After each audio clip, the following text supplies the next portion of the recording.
आज मैं अपनी पत्नी काजल की बदौलत ही इस मुकाम पर पहुंच सका हूं। मेरी जिंदगी में सबसे अहम बात मेरी पत्नी काजल एक हाउसवाइफ होना है। डबल एमए और गोल्ड मेडलिस्ट होते हुए भी मेरी इच्छा ये खातिर काजल हाउसवाइफ मेरे कदम पर मेरे साथ चलती रही। काजल को रिसेप्शन हॉल में बिठाकर सुरेश न जाने किधर गुम हो गए। काजल उस डेकोरेटेड हॉल और उसमें विचरती रूपसियों को देखकर चमत्कृत सी हो रही थी। कहाँ तो आज अरसे बाद वह थोड़े ढंग से तैयार हुई थी। नीली शिफॉन साड़ी के साथ मैचिंग एक्सेसरीज में खुद को दर्पण में देख शर्मा सी गई थी। शादी के 20 बरस बाद भी उसमें इतनी कशिश है। वैसे तो उसकी सादगी ही उसकी कमनीयता को बढ़ा देती है। 40 की उम्र में 30 की नजर आना वाकई कमाल की बात है। घर से निकलते समय टीनेजर बेटी ने प्यारा सा कॉम्प्लीमेंट उछाल दिया था, हाय मम्मी, आज तो पार्टी में आप छा जाएंगी। लेकिन यहाँ तो समीकरण ही उलट गया था। उन आधुनिकाओं से अपनी सादगी की तुलना कर उस एयर कंडीशन्ड हॉल में भी उसके माथे पर पसीने की बूंदें चुहा उठी। बस से निकाल कर अभी वह पसीना सुखा ही रही थी कि मेकअप में लिपी पुती सी एक मैडम मुस्कुराती हुई उसके सामने प्रकट हुई। एक्सक्यूज मी, आप मिसेस सुरेश खरे हैं ना? काजल कुछ बोल सकने की स्थिति में नहीं थी। किसी तरह उसने स्वीकारोक्ति में गर्दन हिला दी। मैं रमोला भारती, केमिस्ट्री डिपार्टमेंट से हूँ। सर ने कहा है कि आपको सबसे मिला दूं। काजल उसके साथ यंत्रवत चलने लगी। इनसे मिलिए, ये है सुरेश खरे।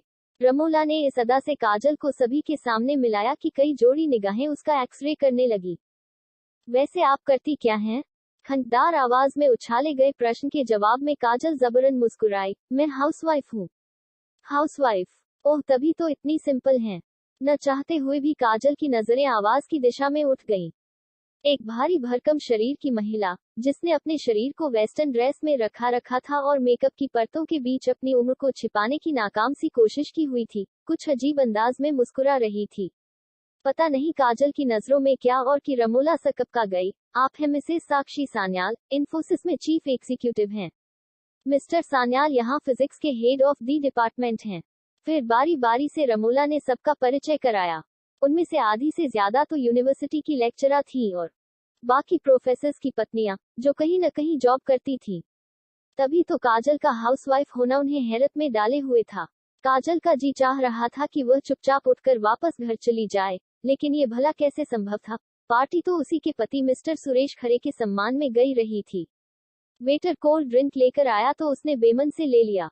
सुरेश के लिखे हिंदी साहित्य का इतिहास को जब कुलपति के हाथों अकादमी पुरस्कार मिलने वाला था और उन्हें रीडर की उपाधि से भी नवाजा जा रहा था, सुरेश के लेक्चरर से रीडर बनने तक के सफर में काजल ने हर पल उनका साथ दिया था। अब वह इन तितलियों को अपने जॉब न करने की क्या सफाई दे।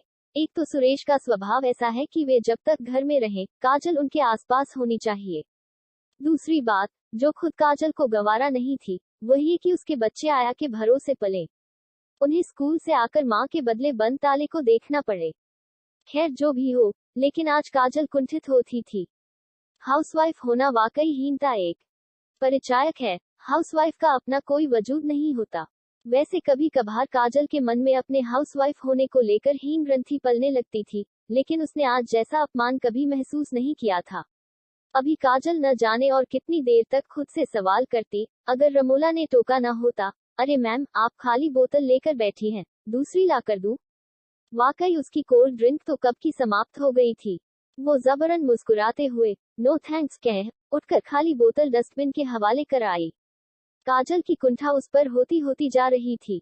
वो सचमुच जाने की सोच ही रही थी कि स्टेज चल माइक थामे सुरेश को देखकर अपनी कुर्सी से चिपक कर रह गई। तालियों ही गड़गड़ाहट के बीच सुरेश की गंभीर आवाज गूंज उठी। वैसे तो यह एक घिसा पिटा डायलॉग है कि हर सफल पुरुष के पीछे एक औरत का योगदान होता है, लेकिन मेरे मामले में ये 100% सच है। आज मैं अपनी पत्नी काजल की बदौलत ही इस मुकाम पर पहुंच सका हूं। मेरी जिंदगी में सबसे अहम बात मेरी पत्नी काजल का हाउसवाइफ होना है। डबल एमए और गोल्ड मेडलिस्ट होते हुए भी मेरी इच्छा की खातिर काजल हाउसवाइफ बनकर हर कदम पर मेरे साथ चलती रही। प्रज्ञा जैसे नींद से जागी। उसकी कुंठा परत दर परत पिघलने लगी और सुरेश का भाषण जारी रहा। तन मन से पूरी तरह समर्पित काजल ने मुझे घर बाहर की तमाम जिम्मेदारियों से मुक्त नहीं रखा होता, तो मैं इतना बड़ा ग्रंथ नहीं लिख पाता। आज के दौर में औरतों का जॉब करना उनका स्टेटस सिंबल बनता जा रहा है। लेकिन मुझे लगता है कि अगर काजल भी कहीं जॉब करके खुद की पहचान तलाश कर रही होती तो शायद मैं आज भी एक साधारण सा लेक्चरर बना रहता। तालियों की गड़गड़ाहट के साथ ही काजल की कुंठा पूरी तरह बह गई। उसका एक्सरे करने वाली निगाहें अब झुकने लगी। शायद वे रंगे हाथों पकड़ी गई थी। पति के बराबर, बल्कि ज्यादा कमाने के रौब में वे पति और बच्चों को कितना तवज्जो देती हैं। क्या उनके पति कभी सुरेश तिन की तरह सरेआम उनकी प्रशंसा कर सकते हैं? शायद कभी नहीं। सुरेश ने काजल को कितना ऊंचा उठा दिया था, यह मेहमानों की नजरों में काजल के प्रति उभर आए सम्मान से साफ पता चल रहा था। मैं तो यही जानता हूँ कि यह ग्रंथ मैं काजल की बदौलत ही पूरा कर सका हूँ।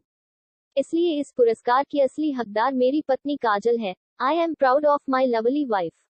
तालियों की गूंज के बीच काजल स्टेज पर पहुंची। कुलपति महोदय ने सुरेश को मेडल पहनाया तो सुरेश ने उसे काजल के गले में डाल दिया। काजल का चेहरा अलौकिक तेज से चमक उठा। अपने पति के एक वाक्य, I am proud of my wife, ने एक हाउसवाइफ को अपने हाउसवाइफ होने के गर्व से अभिभूत कर दिया।